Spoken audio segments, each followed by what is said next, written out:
Halo, kembali lagi di channel Rahasia Sukses. Pada kali ini kita tentu saja akan membahas saham yang membentuk VCP. Tapi kalau kemarin-kemarin nih, kita membahas saham yang spekulatif gitu ya. Karena kenapa sih spekulatif ya? Karena confirm uptrendnya belum tentu. Karena dia baru membentuk yang namanya higher low-nya tuh baru ya sekali atau dua kali lah.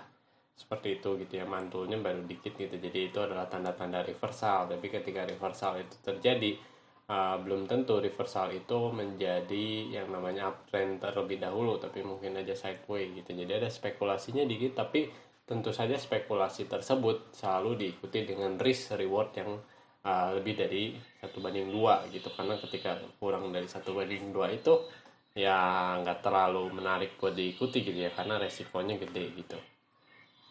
Dan sekarang kita akan membahas nih VCP yang bentuknya sempurna gitu ya. Kenapa sih sempurna gitu? Karena dia berada di uptrend gitu ya. Di konfirmasi uptrend dan dia membentuk base-nya ya cukup lama gitu, bukan cuma beberapa hari gitu. Tapi kalau di sini sih dia udah membentuk base-nya hampir 4 bulan gitu ya, 4 bulan lebih.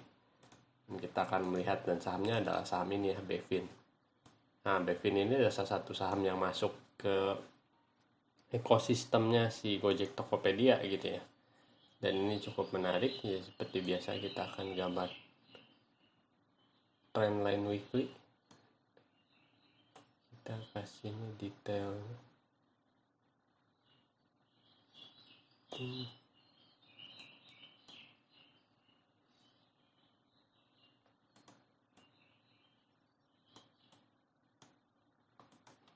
Sebentar.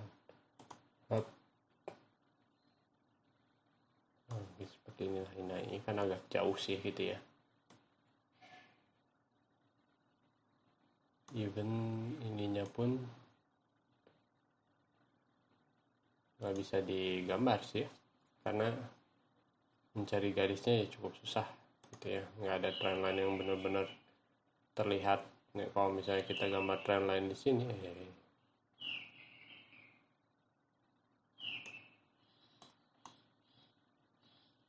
si trendline kita naikin ke sini, ke body weekly-nya.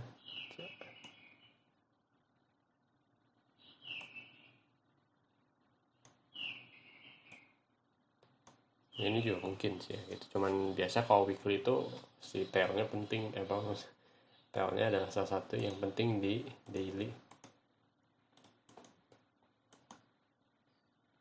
Tuh, ini adalah dailynya ya, kelihatan. Di sini kita gambar trendline sini ya, mungkin masih bisa ya, tapi ini kan nggak terlalu banyak pengaruh gitu. Tapi ini kalau buat menentukan target nanti ya bisa-bisa juga gitu ya. Anggap saja ini trendline-nya seperti ini dan kita melanjutkan ke sana. Nah, yang tadi dibilang VCP-nya sempurna atau base-nya seperti apa gitu ya, bagus gitu ya. Karena ya biasa nih ya, MA 150 berada di MA 200, MA 150 berada di sini. Dan ini uptrend-nya udah lebih dari uh, berapa nih, 1 tahun gitu ya.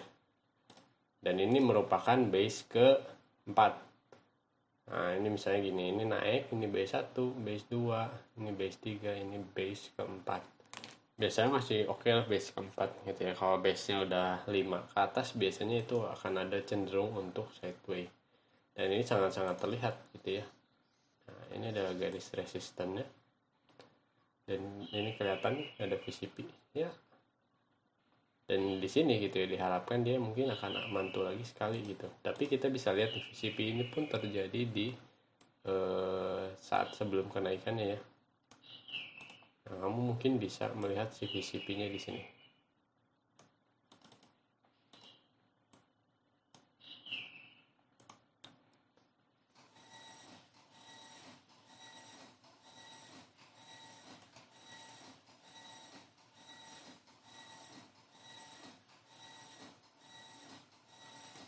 Nah, sebetulnya sih di sini ya 1140. Jadi dia membentuk VCP seperti biasa, kita hitung volatilitasnya.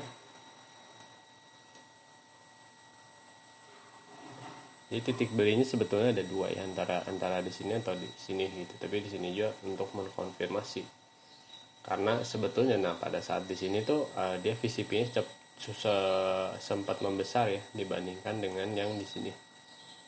Nah, tapi di sini dia kembali membentuk si VCP. Nah, di sini dia mantul sama garis resistennya ada yang namanya sedikit tuh cuma 4,3%.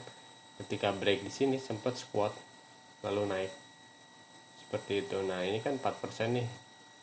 Seperti biasa nih kalau dihitung kenaikannya 20% seperti itu. Nah, ini kan risk reward yang menarik. Dan itu juga terjadi gitu ya di yang terakhir ini gitu. Seperti biasa kita menghitung ya. Kalau tadinya 16% dia mulai berkurang nih. Di 12%. Nah, lalu di yang terakhir ini dia menjadi 11% lah. Nah, makanya ini sih masih cukup agak-agak besar gitu ya. Makanya harapannya adalah mantul lagi sekali di sini. Dan ketika dia break, ya misalnya ya ketika dia break ya si trend lainnya akan dijadikan yang namanya si target pertama gitu ya.